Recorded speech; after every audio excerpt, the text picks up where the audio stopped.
Welcome back, all two of you that are watching right now. Actually, that's probably a little bit too nice. But today, we're getting right to the point. We are talking about the 90s. It's a mishmash of good quality and bad quality, a little bit better than the 2000s. Not as great as the 70s or the 80s or the 60s, but it's still a reasonably decent decade, has a lot of good things in it. I'm joined by Devin, aka Cinematic Sterling. I'm joined by Rob, aka The Right Dude, and I'm joined by the man who has terrible taste, Zachary Gaxiola, aka what is it, the Night Whisperer or something like that? You have like an alternate name, don't you? With reviews. That too, yeah. Let me put I am up. a man of many nicknames.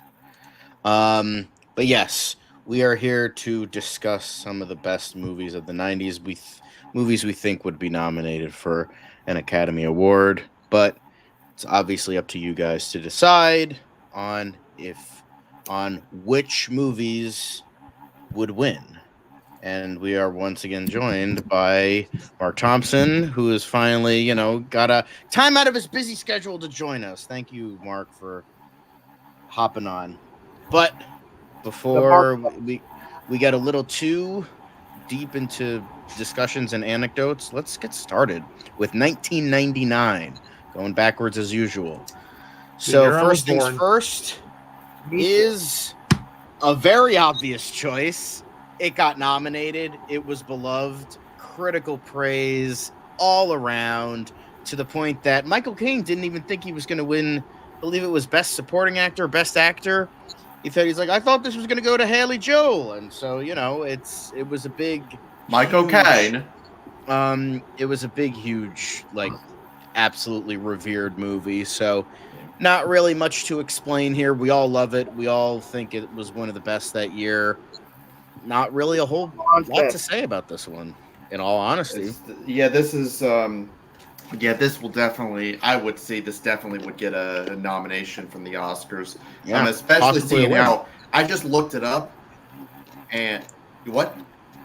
Possibly a win, but obviously that's not up to us. I was gonna say, because this is actually one of the Best Picture nominees. Yeah, no, it was nominated for Best Picture. So. Yep. At a time, it used to be the best plot twist I've ever seen in a movie. Yeah, I mean, damn good. I knew it going in. I still for me, but you know how it is. I mean, I still remember like renting the movie and seeing it with my mom and my brother. I was like, and I just remember like the plot. Like honestly, I did not see the plot twist coming. So I bet that nobody did. So nobody did. Dude, the year that me and Devin were born, this better be a damn good year for movies. Yeah, it was. 99. They knew what's up. But, yeah, moving on. Now we go from greatness to shitness. Okay, I know. Okay. Yes. All of us here collectively hate this movie. We do. It's aged terribly. It's not a good movie. However, I do.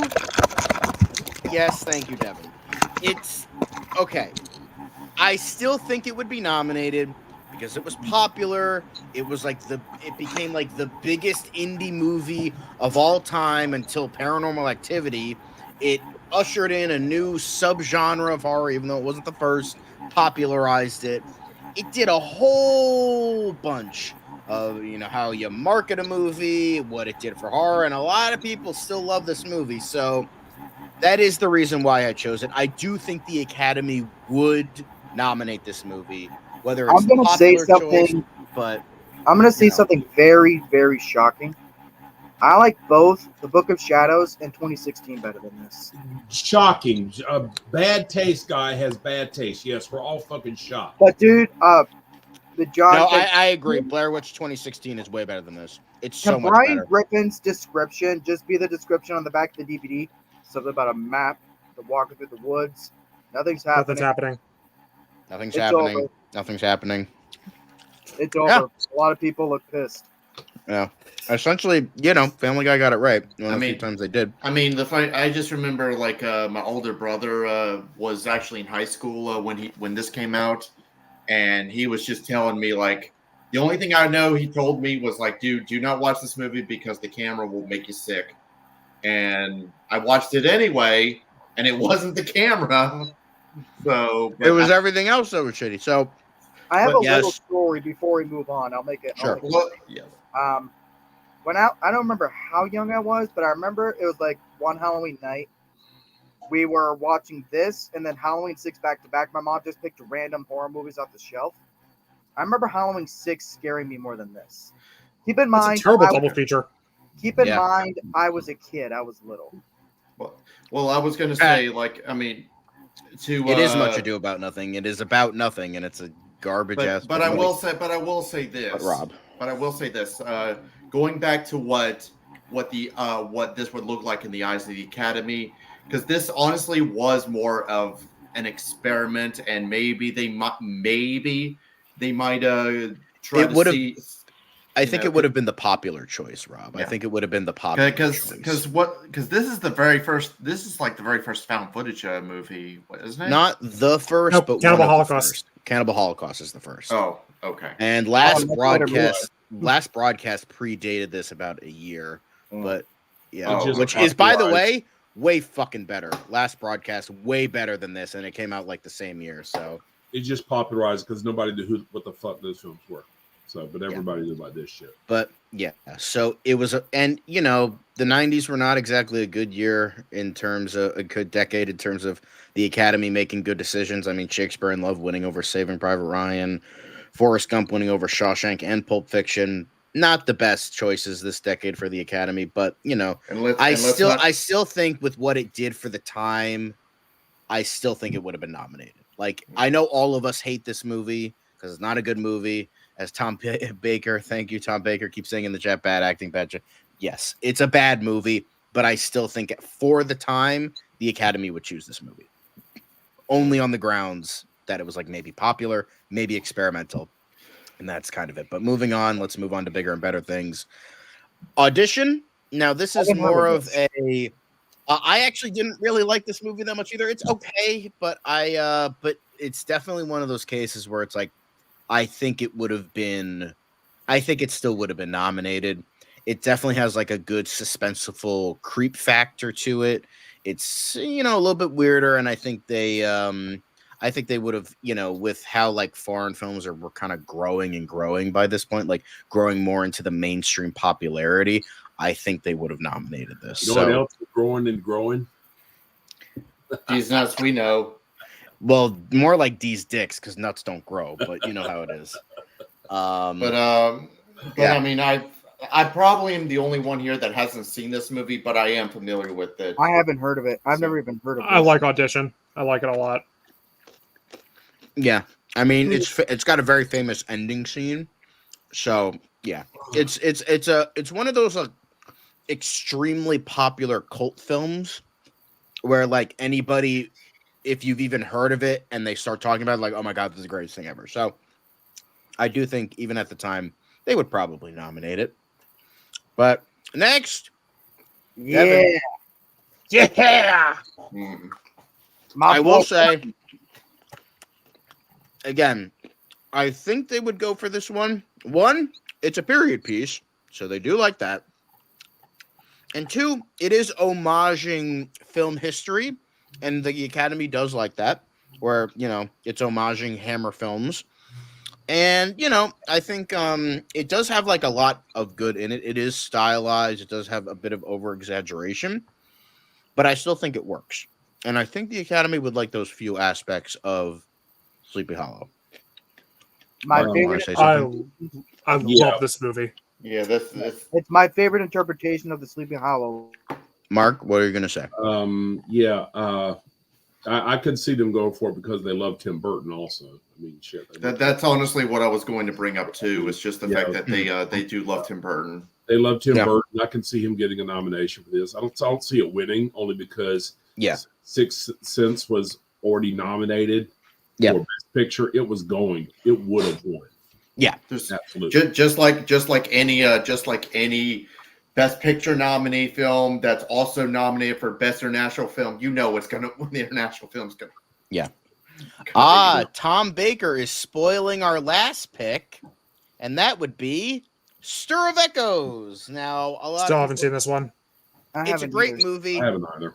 It's a very good It's- movie. It unfortunately the problem is, don't worry, Rob. I just want to get this one thing quickly out. fine.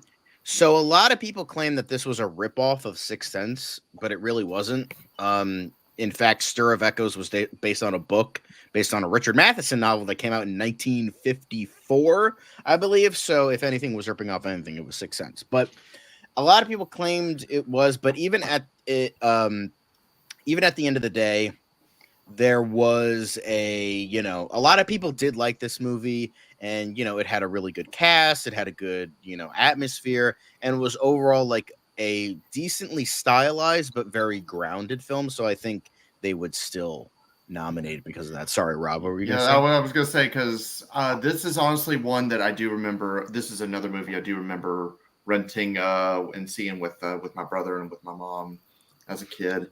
But it's like it's been so long since I've seen it. But I can understand from your point of view, that, like how the Academy would go for it. So, Well, I'll say this: if it has Kevin Bacon in it, it has my interest. Yeah, Kevin Bacon is fantastic in this movie. Gives He's a very always He's Bacon. yeah. He is a hell of a horror actor. I mean, even if it sucks, Friday the 13th, Hollow Man, Tremors. Yeah. Yeah. But Stir of Echoes, I do think it has a lot of merit behind it, even though at the time it was like kind of like iffy, but I still think the Academy would go for it. But we're moving on to 1998. We have Japanese horror with Ringu. I actually watched this movie. I thought it was pretty good, but again, I think this was like at a time when foreign films were really on the rise. I think they would definitely go for it. And we already covered last time how the Ring remake was nominated, because I do think I've heard great things about the remake. Yeah. So for This one's good too. Yeah, I do remember. Like as I mentioned, I saw the original Ring, or not the American Ring when I was in middle school. I've already mentioned about that, but I also remember, since I became a fan, me and my mom became fans of that remake.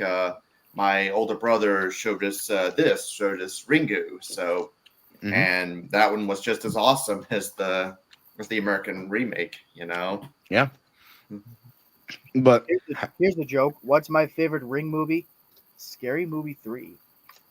okay. You. But yeah, But for real, though, I can for some reason not find a copy of this online or anywhere. Is this thing rare? I don't think so.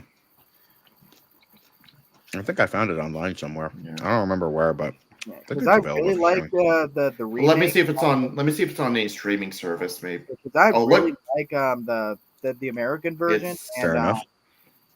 And I haven't seen the remake, so I don't know. I mean, the American version is what I've seen. I haven't seen Ringu, but I've seen the American version. I saw that. By the way, the original Ringu is it's on Tubi for free. Yeah. But I mean, I saw the American version way back in the day, and it's very good. And I did too. Yeah. I think. I mean, sorry, Rob. I know. I don't know if you guys watched the last stream we did, but I mentioned about how when I remember seeing the American remake of The Ring. I was at my aunt's house and we watched it, and the part where they showed the actual tape, like right after that, the actual phone rang. It was my cousin trying to scare us. Yeah. But yeah, I do think Ringo has merit, and I think the Academy would go for that. And yeah, just a great movie they would nominate. This one's a bit tougher. I don't know if they would have nominated this. However, I do think it does have Robert Rodriguez, and there might be some respectability there because he was like a fucking super duper indie filmmaker, and he got the rise just from like pure persistence alone. And it does have a good cast, and I think that, you know, it does homage a lot of things. And I think maybe like Kevin Williamson wrote it. Maybe that was just something. Maybe it's just like the popular choice because it did get a lot of. It was very popular for the time. And honestly, I do genuinely believe it's a great movie. Like it's a genuinely great movie. I mean, yeah, like of course the CGI is going to be, you know, dated, but I still think overall it's a great movie. And you know, Jon Stewart gets murdered. Like who doesn't want to see that? You know, but it's this is a rougher choice. But again, I only have so many movies I can include because some like I'm not gonna like include like Leprechaun Back to the Hood or something like that. Like I can't, you know, I gotta pick at least try to pick the best of the best. And you know, I think there is enough here that they would maybe go for it. Or we could do like, oh, it'll be the popular choice. Let's just include that. And it's like, oh, it's for the kids, blah blah blah. So, you know, that's my argument, I guess. Then we have Apt Pupil. There was controversy with this movie, but I think they would kind of just sweep it under the rug because it is the Academy, and God knows Hollywood has swept everything under the rug for many years. So you know, whatever. But yeah, I mean, it's like it does bring some period aspects into it. Brings in like history into it, like with Ian McKellen's character being a Nazi war criminal, him having a you know, sort of a good back and forth between Brad Renfro's character and sort of like, and I think in this alternate reality, I do think that they would be going for a lot of Stephen King adaptations. I feel like that's a very, and from the ones the best of the best they have nominated in the past. So I do think, and some have even won. So I do think that there is some like something there, and I think that this would be overall a good adaptation to choose. But yeah, you know, and it's got Nazis in it. They love Nazis, you know, whether it's like Schindler's List or Judgment at Nuremberg. They love that shit. So they would probably go. And it's Ian McKellen. So who doesn't love Ian McKellen? Then the next one, this was a bit of a Mark, what do you got to say? I haven't seen this one, so I can't judge. No, I can't. Sphere. No, I was going to say about Apt Pupil. I really like that one back in the day. I really liked that one back in the day. That one honestly impressed me. I liked Brad Renfro and Ian McKellen had great chemistry, and they were both really good in that film. Yeah. So I mean, but, I know about there was a lot of there's a lot of controversy with it and shit. You know, people like, oh, it's cringe. And I'm like, shut the fuck up. It's just a goddamn. You're God. Fuck. It's a movie. Well, I was talking about the controversy of the shower scene. Oh yeah, there was that. Yeah, apparently Bryan Singer actually abused that kid. Yeah, allegedly. Fuck. That was never confirmed, but that's the implication. But yeah, Sphere.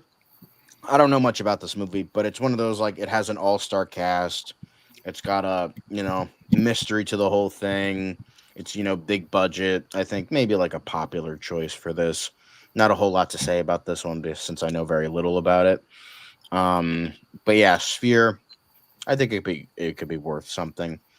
And then finally, Rob, do you have anything to say about this one? Oh, yeah! I think me and this guy have a lot to say about this one. Oh yeah, go right ahead.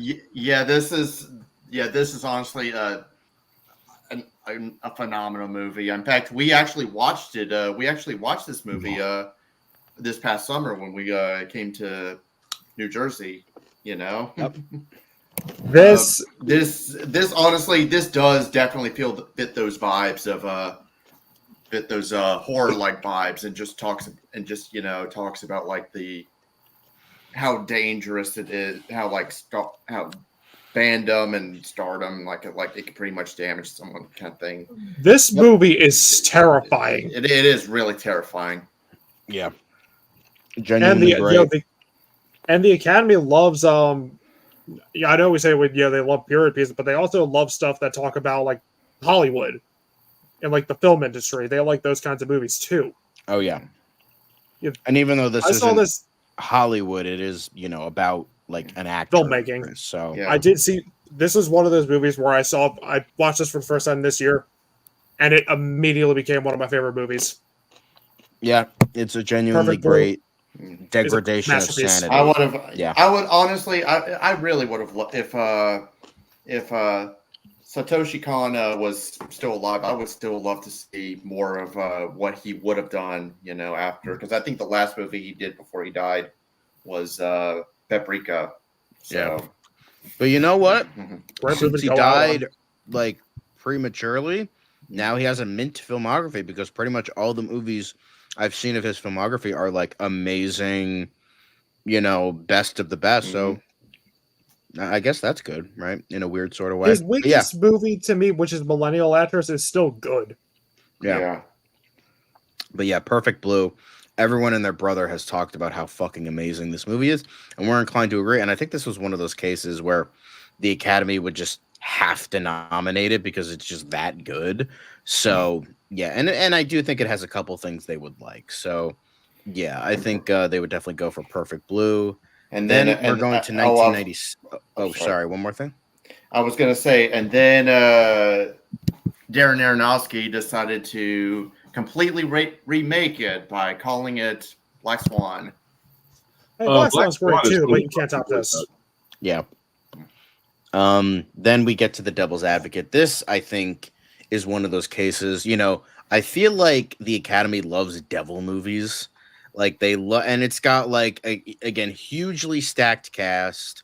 It's got Al Pacino, Keanu Reeves, Charlize Theron, and it's one of those cases where it's like the horror is like kind of like more subdued, and it's more about like the story of like this guy like dealing with this whole thing. So and like the drama of the situation. So I feel like the Academy would go for something. Oh, it's technically horror, but it's mainly about this dramatic situation. So I feel like they would go for that. Plus, it's got some star power there, and it did get a bunch of good reviews when it first came out. So I do think that they would probably go for something like this. And then we have Funny Games.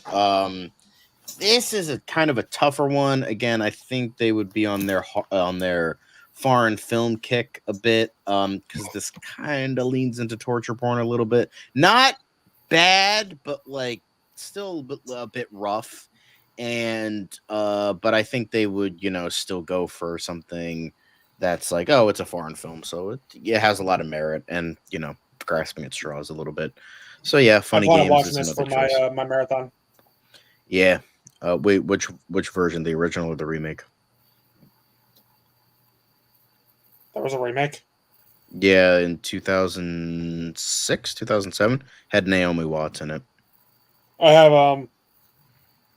the original because that one's on the 1001 list. Yeah. So yeah, has a bit of merit to it. So not a ton to say here.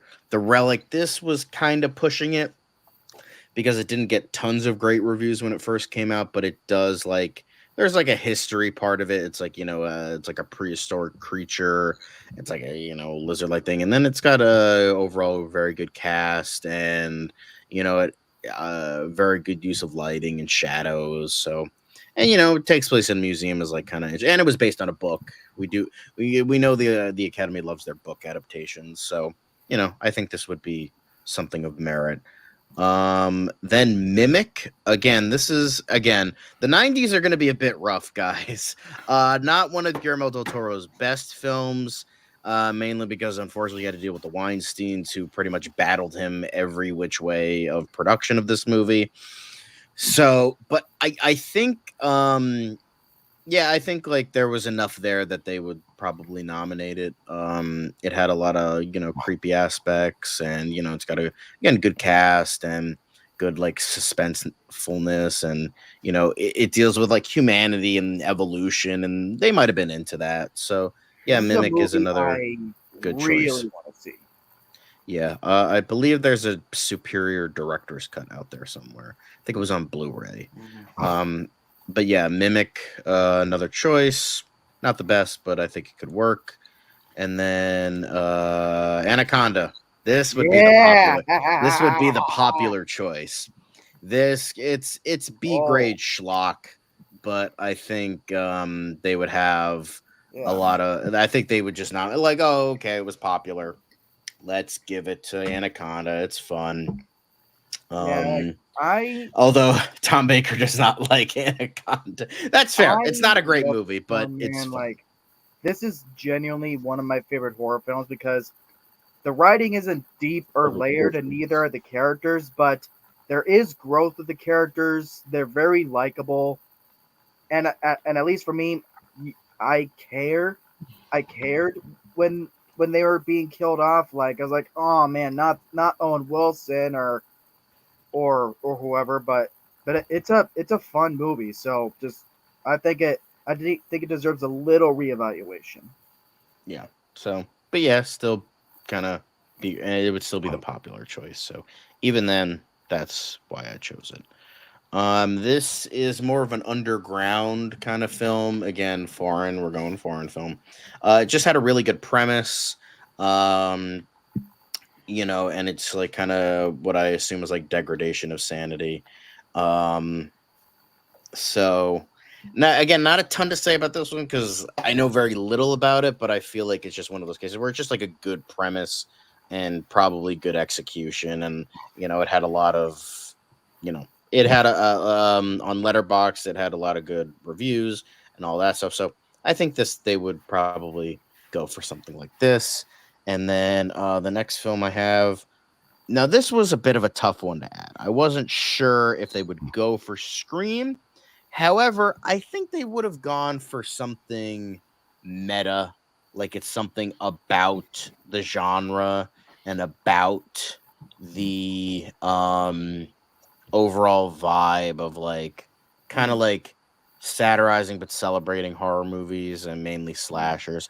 So I think that, when it's like about and it kind of is almost about filmmaking, not like the behind the scenes aspect, but like the various like that ideas when it comes to movies. So I yeah, think they would go for that. that's what I was going to mention earlier. I think because of like the whole meta commentary and just the fact that the Oscars love movies about movies, kind of thing. I feel like this could be something. Yes, I mean yes, it's technically a slasher movie, and we know the Academy don't like slasher movies, but I think like the meta commentary and the fact that it's just like more poking fun at that genre, Yeah. because this was at a time where pretty much this was supposed to be the movie to kill slasher movies, and it only made it even more popular. Yeah.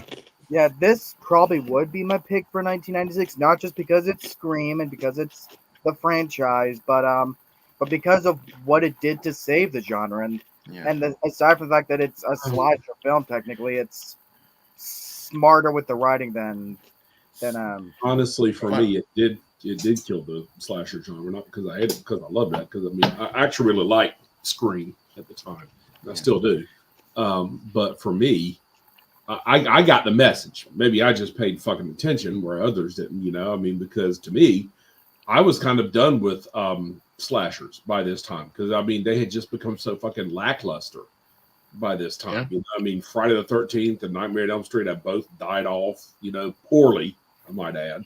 So, I mean, by the time this came around, it's like this was a breath of fresh air. It's like, God damn. Yeah, I think that has some merit as well. Like And it seemed, inventive and interesting. Yeah.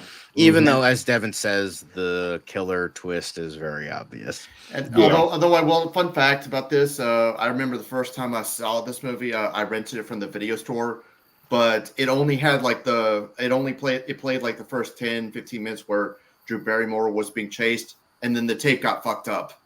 So, I had to take it back to the store. Like I had to take it back to the video rental store and try to see if I could find another copy, And plus, it's also got to be mentioned that, I mean, just the name of Wes Craven alone could also give it a shot.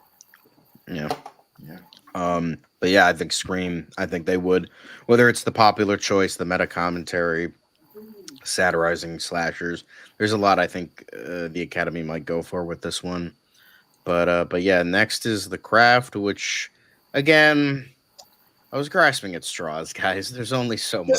Oh, come on. This movie is so much fun. It's fun, but it's not really Academy worthy. But, maybe, because it's about women and, like, kind of some sort of empowerment, maybe. But you know, it mean- has something like, you know, it's got like coming of age I mean, aspects as well. Yeah, I've heard of this movie. I just haven't seen it. So I feel like it's a terrible sequel. Oh yeah, it did have. No, I think that was like a soft reboot or something. Yeah, Anyway. it kind of was a sequel. Yeah, reboot. Yeah. Oh, Nancy was in it. Yeah. Nancy was in it. But yeah, it's a good, enjoyable movie. Maybe this is the popular pick of that year. Nothing of real substance though. Isn't this movie what got Nev Campbell the part for Scream? Nev Campbell wasn't in this movie. About the same year. I mean, yeah, I was gonna say if it came out the same year, and Nev Campbell wasn't even in this movie. I don't think was she? Yes, she was. Okay. She was in Oh, she was. She was. Okay. She was. She was a girl with skin issues. She probably was. She probably got She was probably filming both movies back to back. You know. Yeah. So. And then this one was a bit of a tougher one. I've heard very mixed things about this. Some people love it. Some people hate it. It's the remake of a 1955 film. Which is great, by the way. We'll get to that eventually. But yeah, it's, you know, it could be like a women empowering kind of thing. They both get back as like this evil, like abusive asshole. So, you know, and that kind of thing. I know it's, again, I'm grasping, guys. I'm grasping. Like there's not a whole bunch of choices here. So, you know, but yeah, Diabolique. The original is excellent, though. We'll get to that eventually. But yeah, I decided to include the remake. Then we're getting into, you know, maybe another popular choice. From Dusk Till Dawn. Great movie, not Academy worthy, but a great movie. Maybe, you know, it would offer like, oh, it kind of did something interesting and different with the vampire mythos. Not totally, but there might have been something. And they do like Quentin Tarantino, and he did write this. So, yeah, maybe that's something, I guess. Maybe, hopefully. But yeah, From Dusk Till Dawn, great movie, but not really a whole lot to it. But maybe they would like it. From Dusk Till Dawn. Yep. But yeah. And then we move on to 1995 with The Addiction. Again, kind of going into more of the very different like, oh, reinventing vampire mythos is very like kind of like an artsy vibe to it, very indie artsy vibe. I've heard it's very well done, and I think the Academy will kind of go for that. You know, they like their pretentious stuff. So again, underground indie artsy. I think they would go for that. City of Lost Children, again, this would be on their foreign film kick. It's a very strange, very surrealist movie. Anybody who's a BioShock fan should owe a lot to this movie because, you know, this was heavily inspired by BioShock. Yeah, I was gonna say I do remember, like, because I've already mentioned about how Renee loves BioShock's one of her favorite video game franchises, and she was kept talking about how this was an inspiration for it. So yeah, I haven't seen this, so I can't say. But very good, very strange. But I think it has a lot of merit. Deals with dreams, deal with like surrealist fantasy worlds kind of thing. It's got Ron Perlman, and yeah, I think this would be like part of their like foreign film kind of stuff, like the something they would like with that. Then Mute Witness. I've heard of this. It kind of goes back to like, it kind of reminds me of a Giallo a little bit. So I do think they would maybe like that. It kind of has like, it does have, you know, they're working on a slasher movie behind the scenes, making a movie. I think they would like that. And then, you know, it has like somebody with a disability triumphing over their disability and like being strong and that kind of thing. Yeah, Andy Warhol like apparently. But yeah, Mute Witness, that's what I would kind of go for. Not a whole lot to say about a bunch of these. I haven't seen a lot of them. I apologize, but I think some of us, I don't think any of us have seen. Yeah. So next is The Day of the Beast. Again, this, I think the again, I think the Academy loves their devil movies. They love their demon devil movies. So, and again, foreign film. And it's also deals with religion, and I feel like the Academy kind of has like a thing with religion. I don't know. Sometimes they're anti, sometimes they're pro, but for the most part, anti. But it's like a Catholic priest being forced to commit sin so that the day of the beast doesn't come and come along and destroy the world. But yeah, so and it's got a black metal dude and an Italian connoisseur of the occult, so that could have some merit, and nothing, not a whole lot to say. Maybe I should put this on my radar because it sounds metal as fuck. And then this one was film? this one was more of a respectability sort of thing. It kind of counts, but it was like meant to be like the final Godzilla movie. So maybe they would have been like, okay, Godzilla dies. There's a bit of respectability there. He's an icon, all that shit.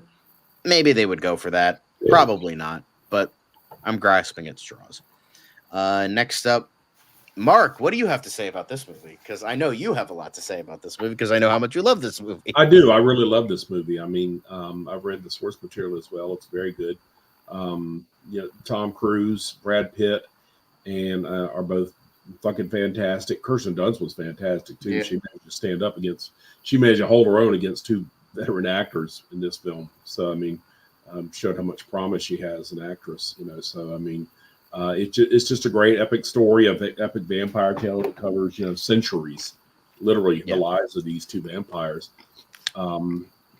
Another underrated performance from the often mentioned from the film, Christian Slater, and what's his name? Antonio Banderas is also in this too. He played on the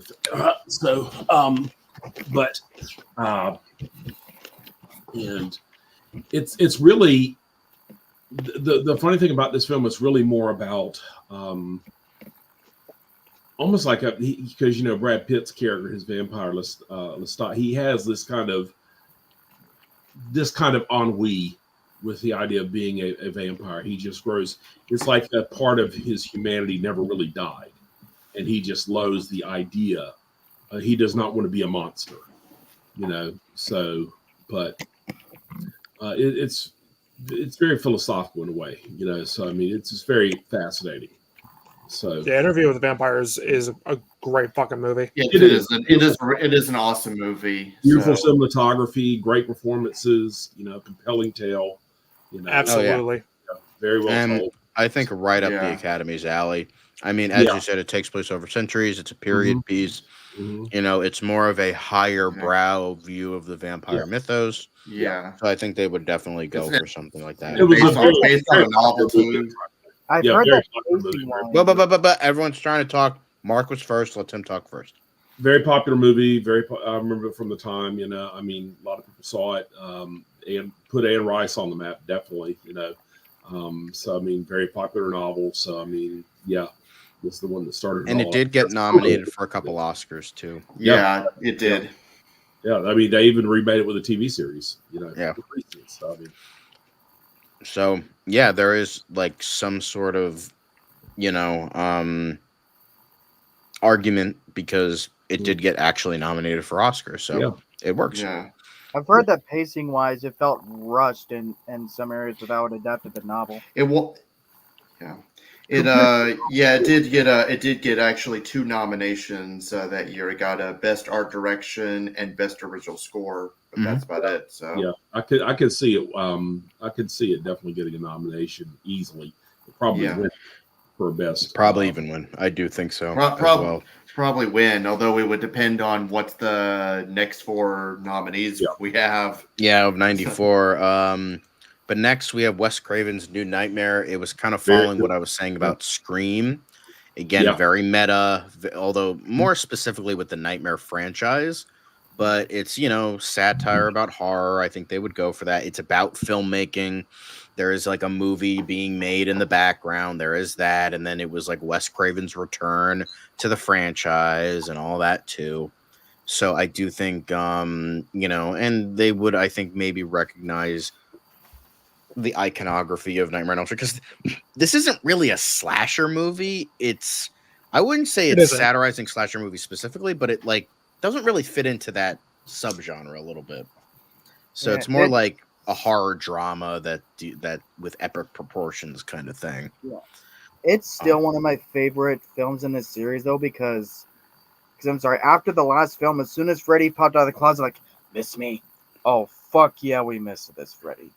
Even though it isn't technically Freddy, it's an entity that took the form of Freddy. Yeah. This is hands down my favorite look of him. He just looks so fucking badass and creepy. Yeah. He's very Orlok with his movements. There's even a part in the movie where it mimics the famous scene of Orlok walking up the stairs.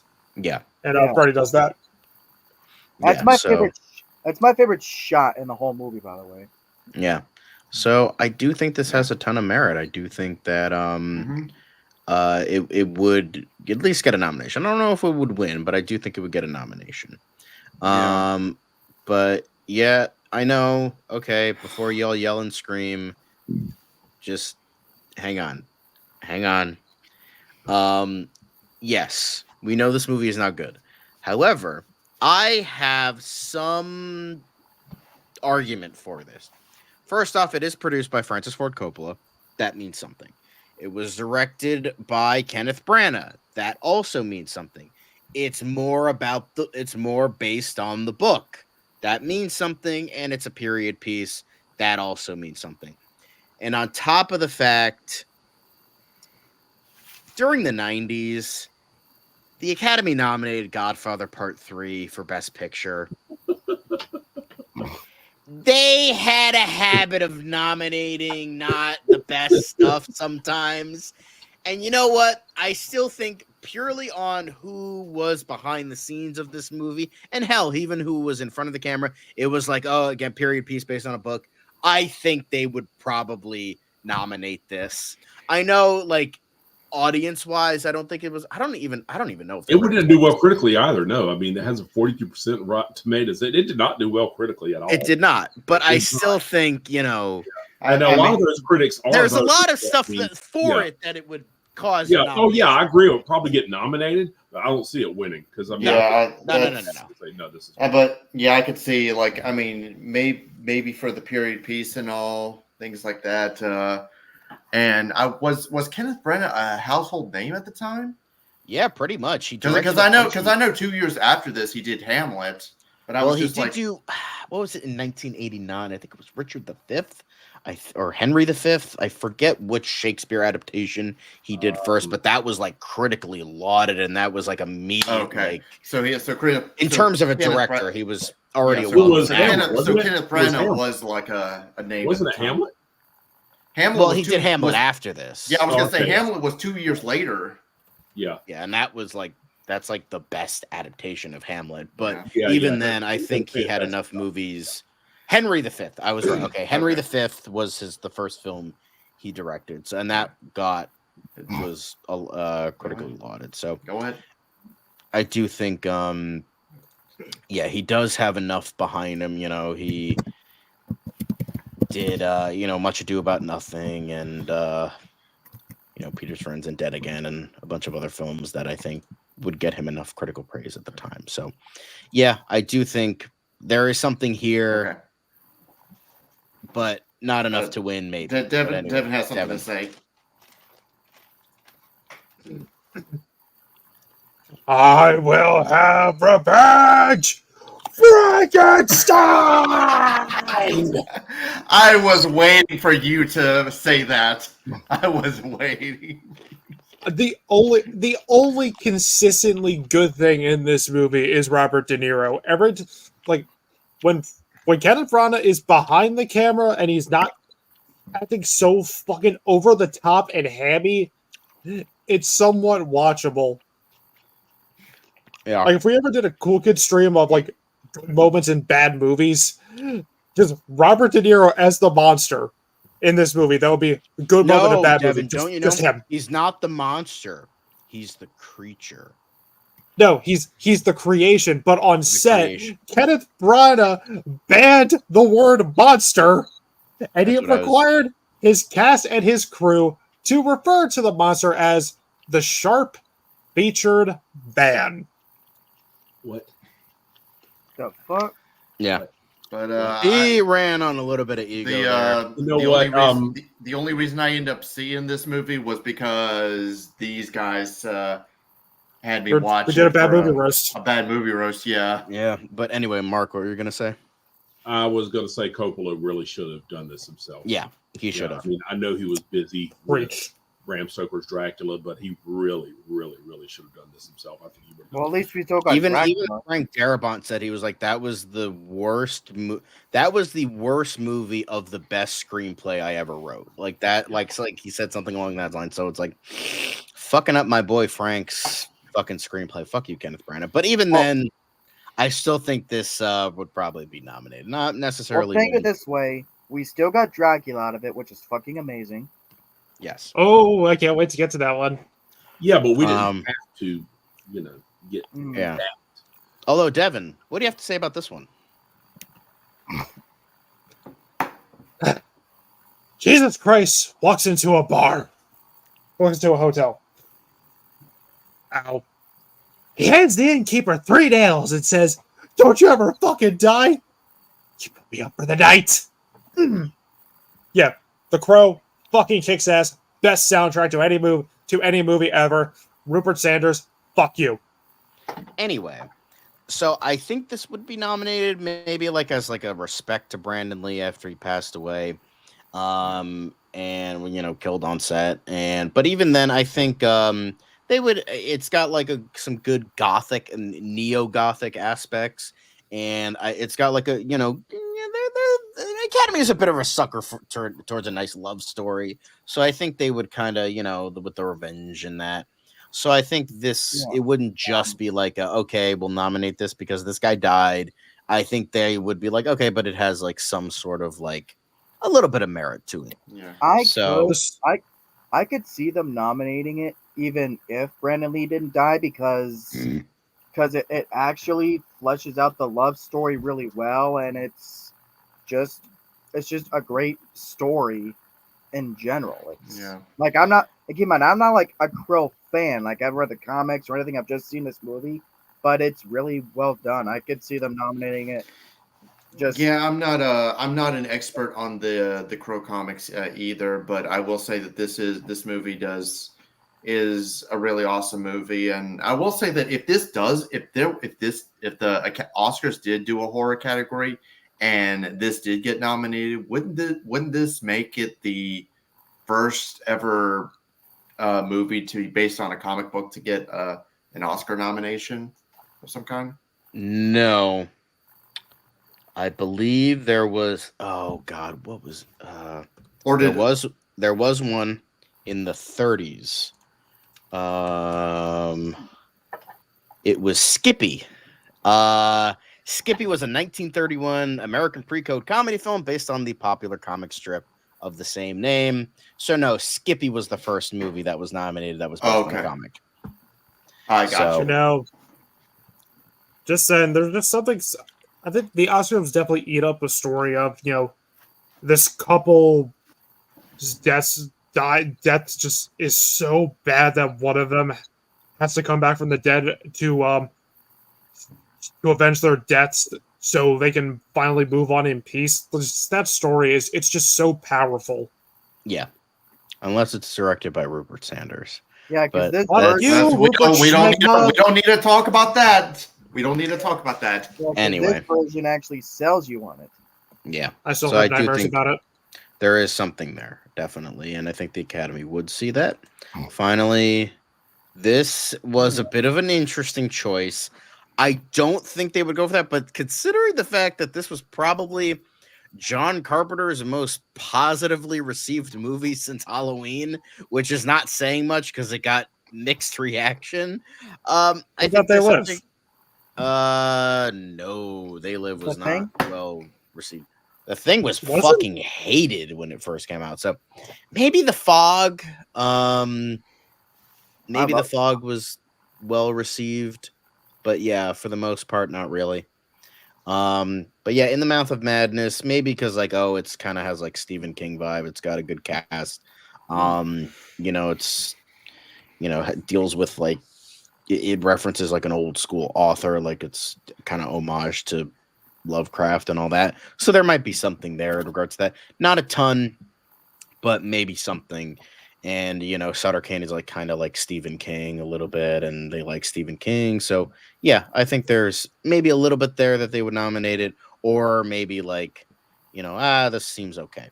So not a lot, but maybe it's something. Definitely one of the weirdest movies I've ever seen. So Body Snatchers, I think that it got a lot of critical acclaim at the time.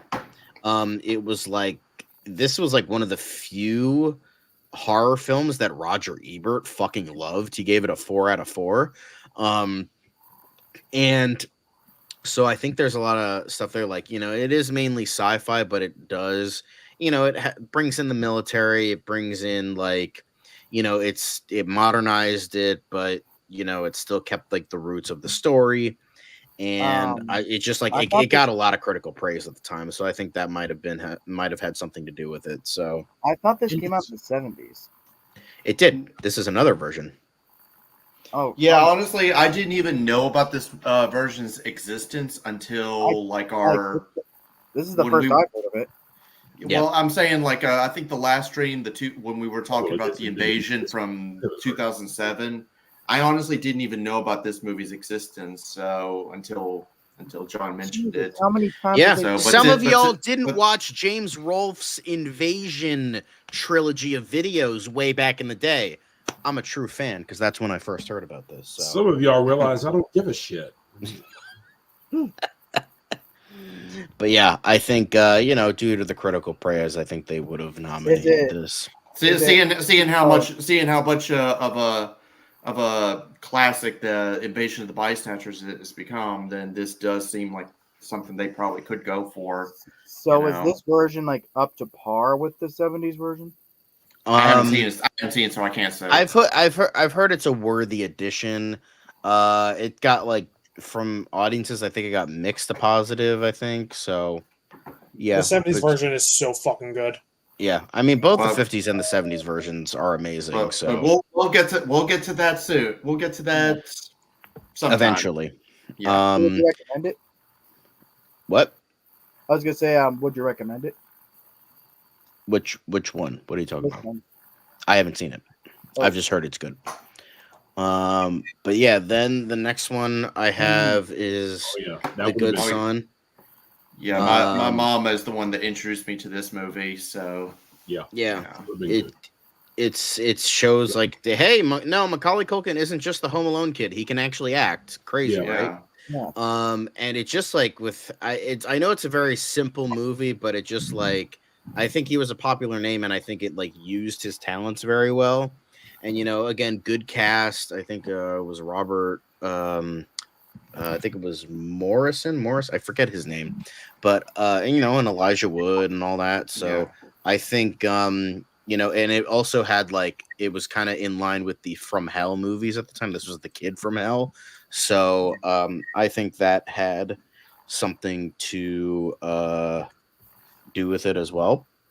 Yeah, and so it's just overall very psychological, very creepy. So yeah, I love this movie. Like I think this is a role that only could have worked if you would cast someone like Macaulay Culkin, because I heard they wanted to cast like a kid with a creepier looking sort of vibe, like one of the ones from the original Children of the Corn, and like that wouldn't have worked if they had a more overtly creepy presence. Like it's Macaulay Culkin, so that's why the role worked. Yeah, David Morse was the name I was thinking of, by the way.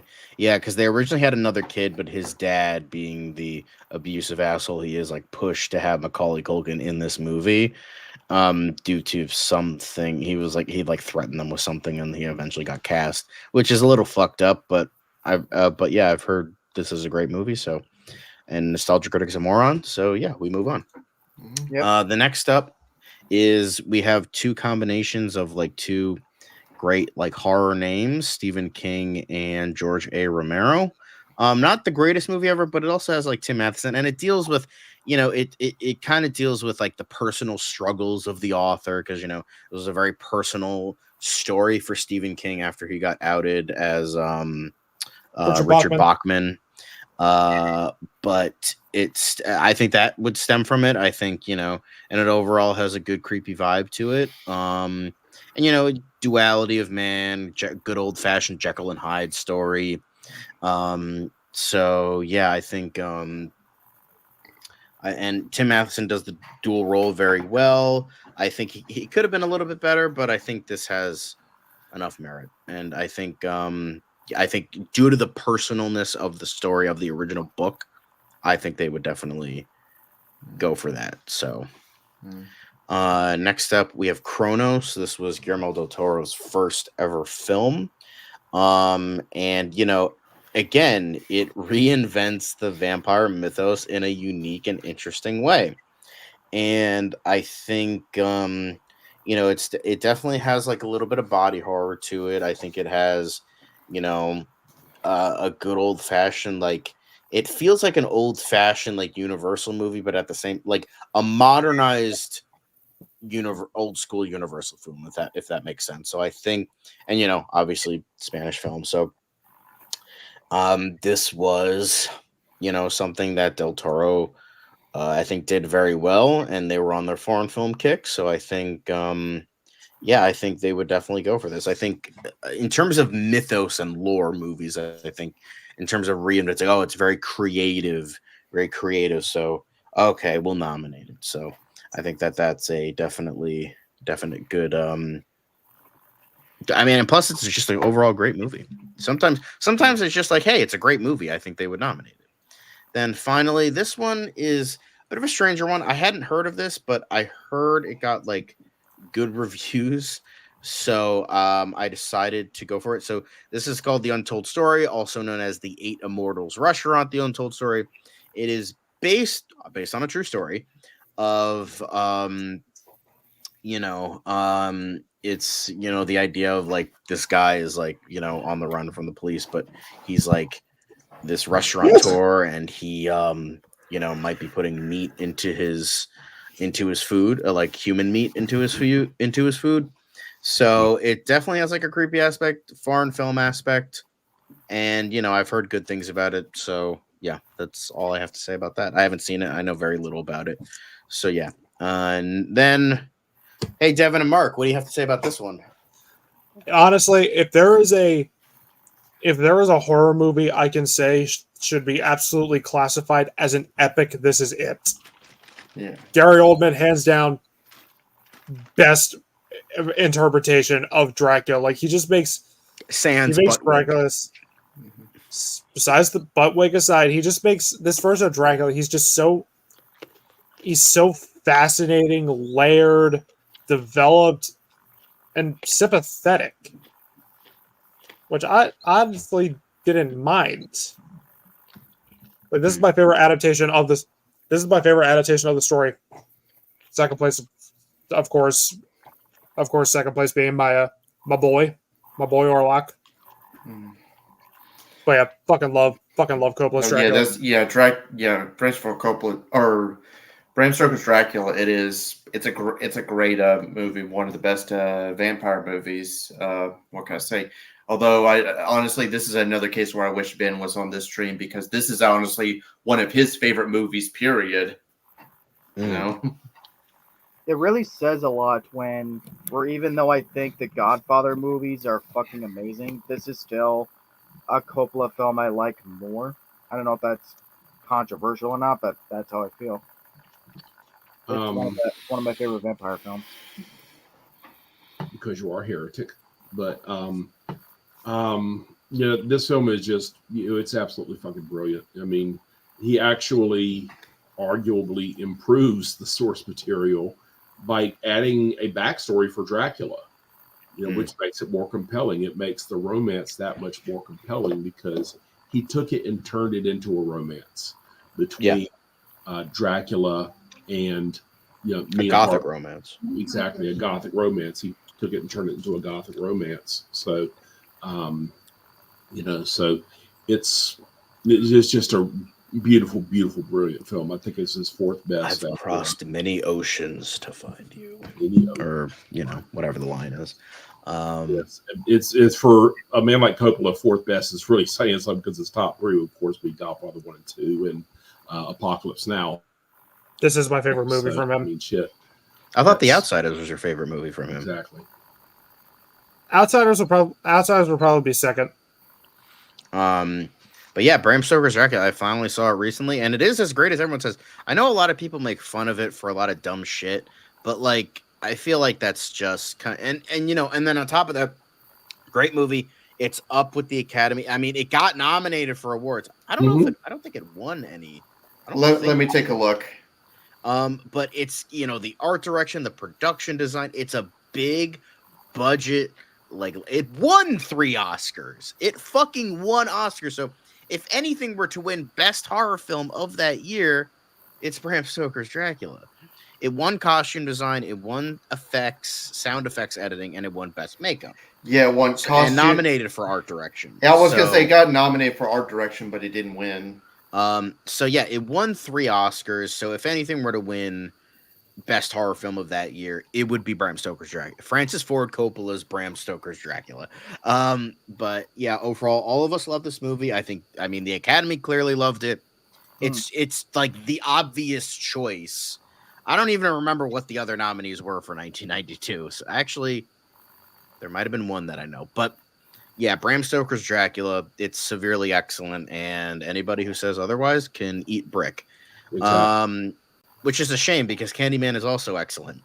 The original Candyman, the only Candyman that matters. Damn straight. But even then, I think they would nominate this. It has to deal with a lot about race, a lot about the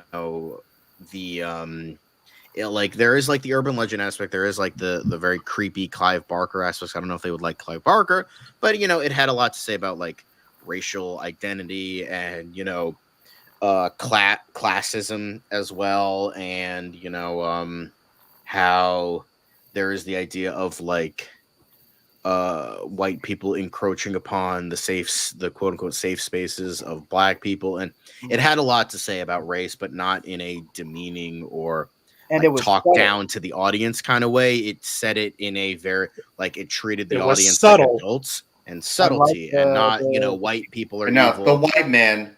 Yeah. The white man. Yeah, I love Candyman. Cops are bad. Because you all know I love the 1990 remake of Night of the Living Dead. That's my favorite performance from Tony Todd. But this is the best character he's ever done. Yeah, I love the gothic tone. Like I guess you could call it. Be my victim. Like, would it qualify as gothic romance in a way? Do you get that vibe from it? Because that's what I get from it. Maybe like a neo-gothic romance. I could kind of see that, very subtle. The opening alone, when I first saw it, I was in love with it. So, and I love the rest of the movie. So it's great.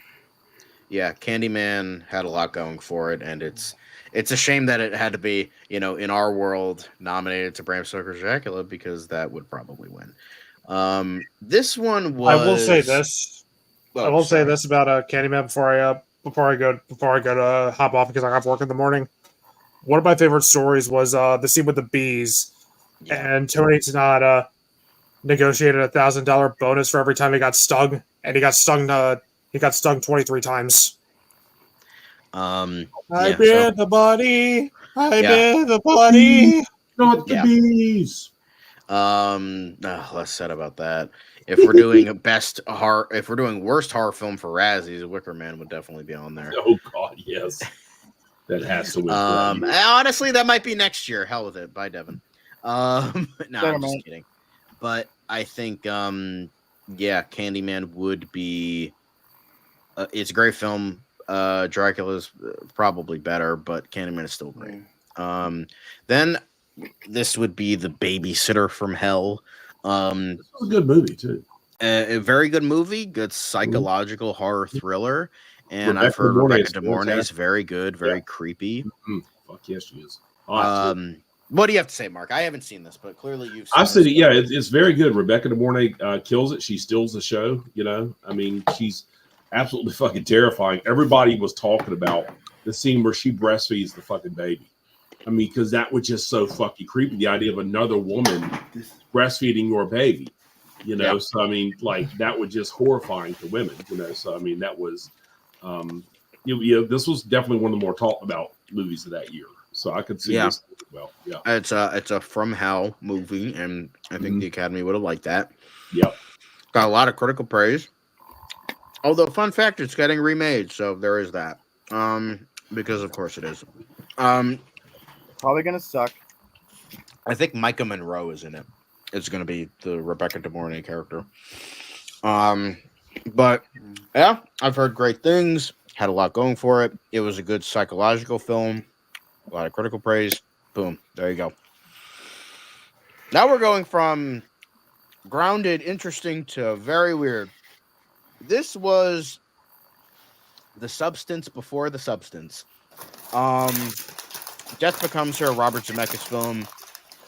This is one of those like overblown, over-exaggerated horror comedy that it does have some, has a bunch of, great actors. Got Meryl Streep, got Goldie Hawn, got Bruce Willis. So I think it has some modern masterclass in terms of acting.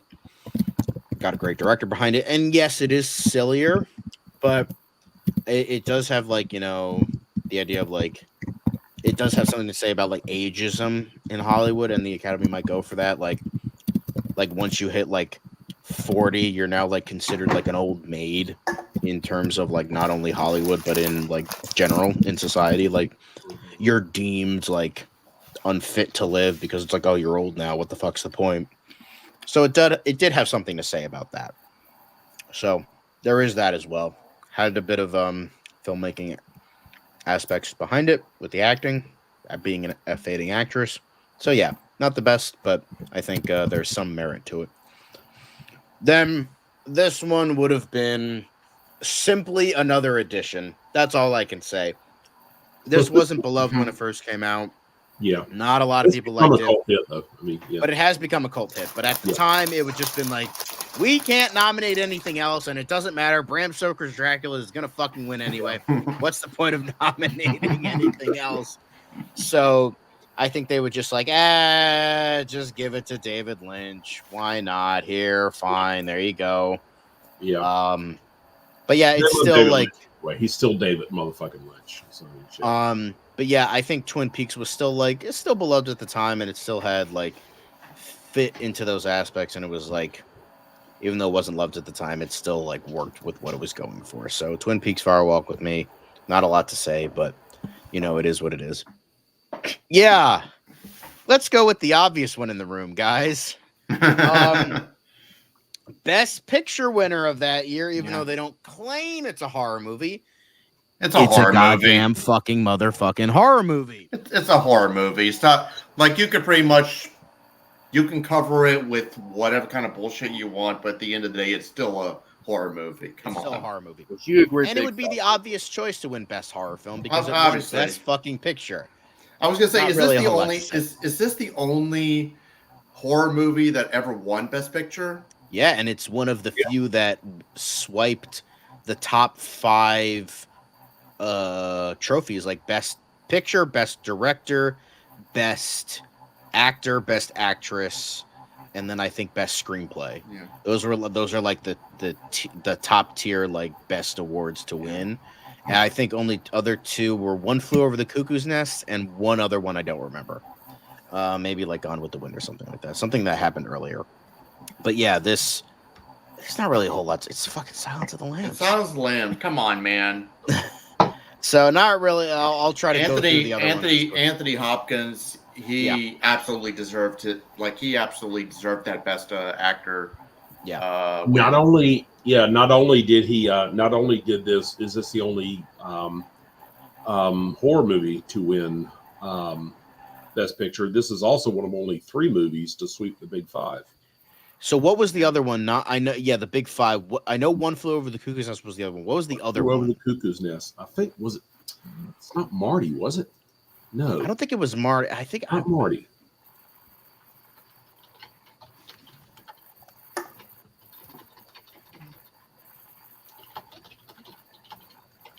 curious. It Happened One Night was the other one. Happened One Night, of course. So, Best Picture, Director, Lead Actor, Lead Actress, Screenplay. Those are the top 5. And Silence of the Lambs is one of the only 3. That was the last one to win it. Which and it was honestly, yeah. And yeah. This was also another case where I do remember reading the book too. And I will say it is, for the most part, very accurate. Yeah.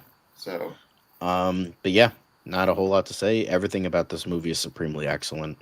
Even if Letterboxd doesn't think so. Fuck you, Letterboxd. I would argue that you could argue that One Flew Over the Cuckoo's Nest is kind of a horror story. Because Ken Kesey, who wrote the original novel on which it was based, he did intend to expose how awful mental hospitals were at the time. And they were. I mean, for decades, they were awful. We'll keep that in mind when we hit the 70s. Yeah. So we'll see. Yeah.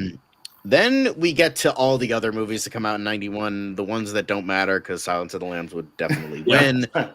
But even then, People Under the Stairs, this is a fun one. This is a fun one. It's Wes Craven at his most Wes Cravenness.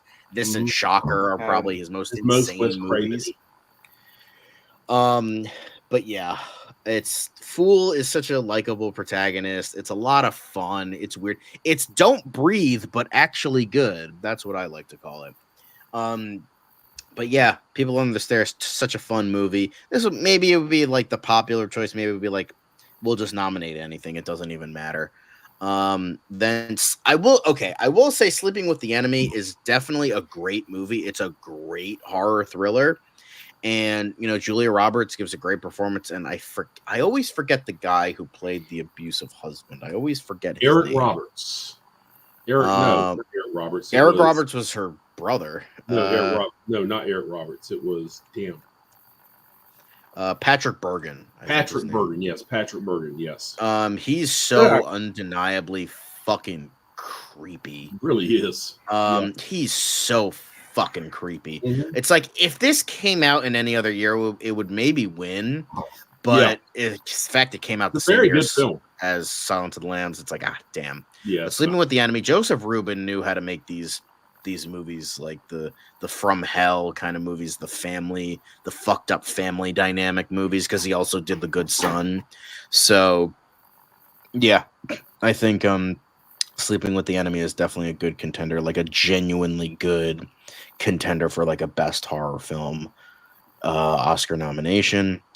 Speaking of Cape Fear, what have you guys, because I haven't seen this, but you guys have, what have you got to say about Cape Fear?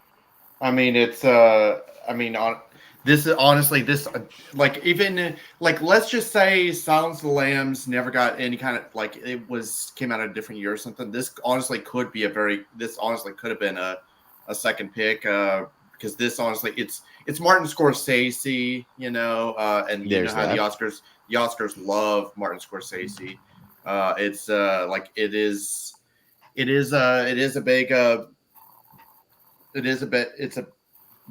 a movie about a killer who was done wrong and getting his revenge on the lawyer that wronged him, kind of thing. So it does seem like it would be up the Oscars alley, So yeah. And fun fact, this honestly, I know that this is more related to me and Mark, but this film was actually filmed in North Carolina. Yeah, it was. Yeah, very good movie too. Hello, Craig the Panda. We're not talking Doctor Who right now. That's maybe another time, but I'm glad you have the nerve to say that. And it's going good. We're in the final stretch. We have 6 more movies to talk about. So you got us right at the end there. So I hope you enjoy the rest of the video. Maybe you can join us for another time. But yeah. Thanks, Scorsese definitely got a nomination for this. Yep. Fucking Scorsese. So. Yeah. Then finally, this is a weirder one, but it's about it's like what it says right there. So angry activist who wants revenge, but it has something to do with environmentalism, like the abuse of logging companies.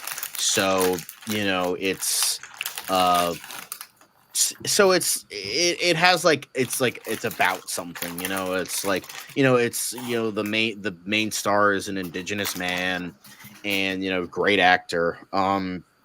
So it's maybe it's not one of the more well-known ones, but I think again this would be up their alley in terms of like, oh, it's like about like environmentalism, activism, even if towards like the most insane degree, it would still, I feel, it would can't talk. It would, like, oh, okay, like that's it has something to say about environmental. So yeah, I think there would be some merit there.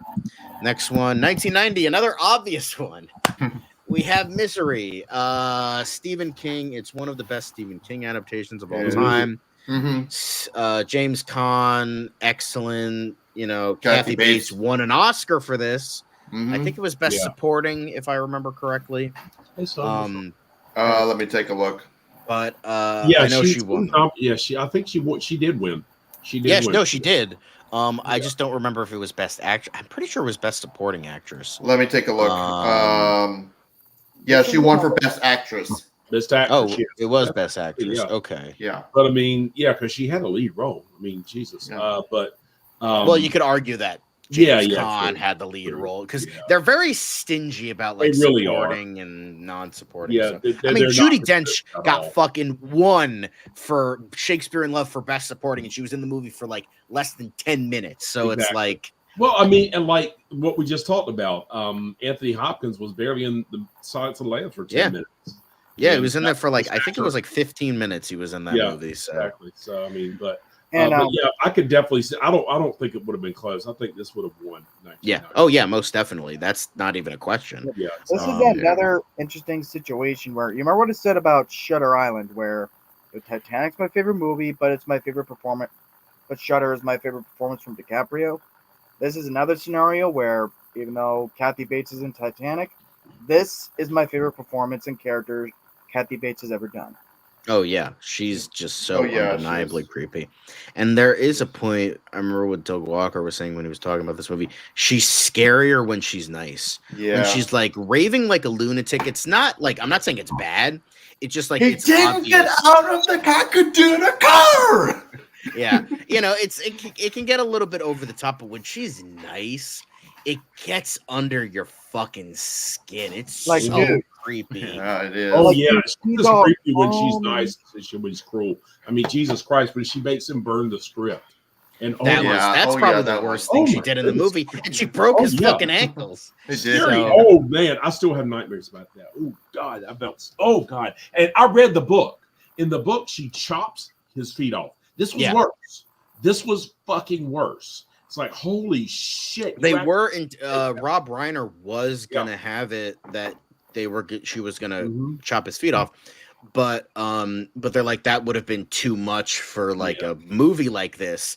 But I think it was when they decided to hit his ankles. I think Stephen King even said to Rob Reiner, he's like, yeah, that's definitely worse. Seriously. So I think even Stephen King agreed, like, yeah, that was worse.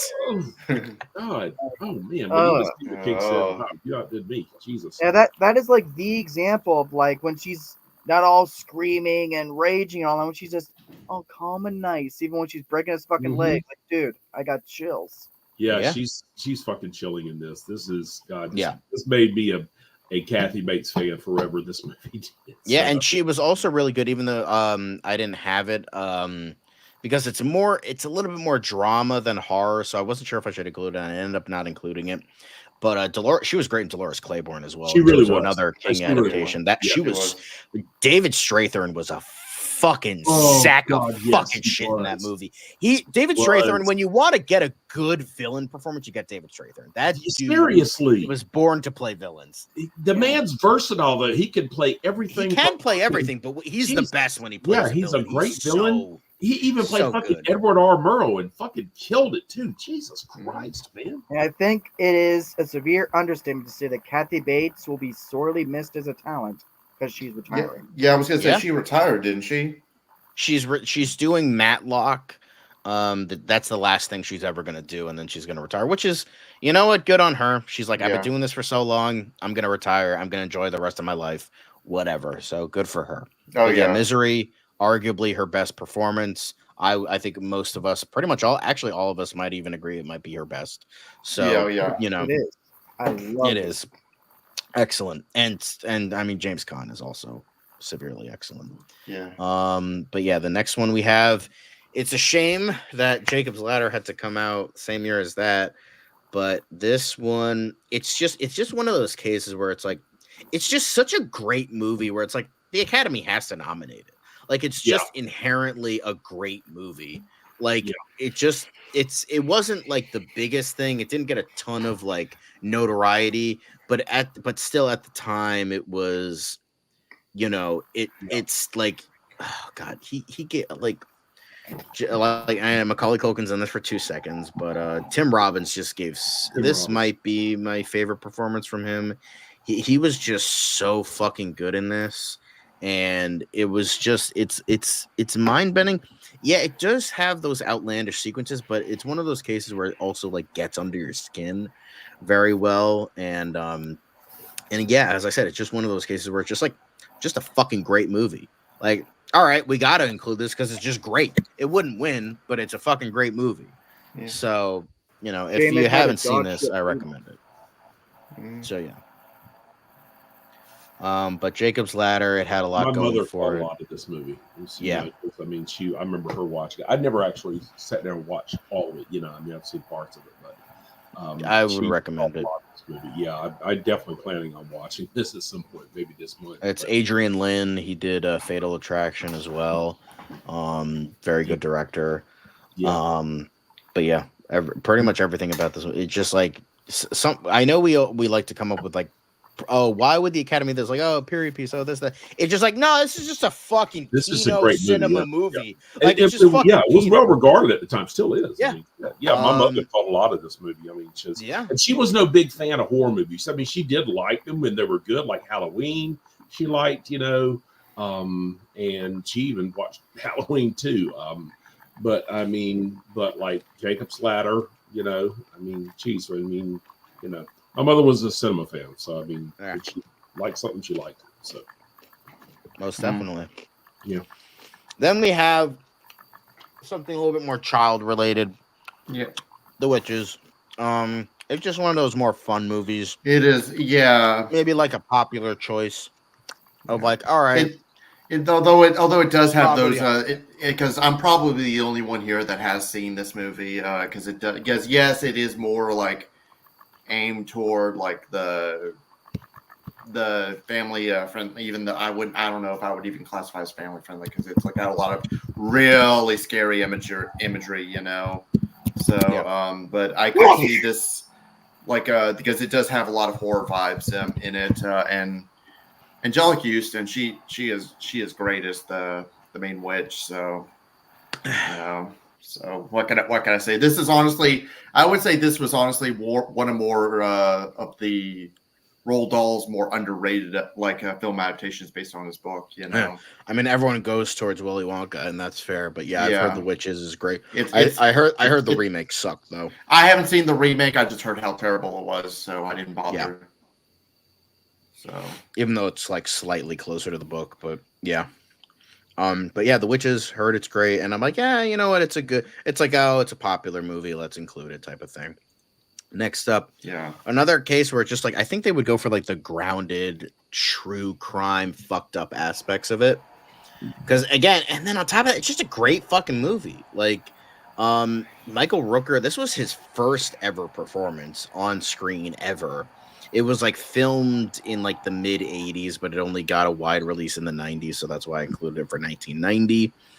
But yeah, I think, it's just, again, those grounded horror aspects, those grounded like true crime aspects. So yeah, I think, it's a bit over exaggerated in what he actually did. But even then it was still like, damn, like this is, It gets under your skin. It's like, I would dare say it might even be disturbing at points. It just gets really fucking under your skin. I know Devin saw it and he really liked it. But yeah, this was a truly, truly disturbing film. And I think, the grounded horror aspects where they would go for. And then the final film we have to talk about is Flatliners. This would probably be another popular pick. Joel Schumacher, Kiefer Sutherland. Mm-hmm. Had a good stacked cast of like pretty good, well-known names at the time. like Kevin Bacon, Kiefer Sutherland, Julia Roberts, and then had a good director behind it. So yeah, I think this would just be like, okay, it's popular, might as well give it a nomination, and it deals with, like, again, some disturbing aspects here and there. But yeah, I think Flatliners is definitely a good. I think a good inclusion. I think the remake is improved though, by the way. Yeah, I've heard it's trash. But yeah, but that is pretty much all we have for the 90s, guys. Now, as I would love to remind you guys, in the description below, for all of us, for all you're watching, whether it's non-live or live, in the description, you fill out forms on what you think would win Best Picture or Best Horror Film for all 10 years, and even a bit of extra for when the first one. All the forms are down there. 2020/2010s, 2000s, and now the 1990s are there. So yeah, so please do those. And it's not what you personally would like to see win; it's what you think would win Best Horror Film. So, but that is it for today. We will see you again in 2 days when we talk about one of the golden ages of horror, the 1980s. But until then, the decade I was born. Yep. You old fuck. But yeah, we'll see y'all next time. Have a good night.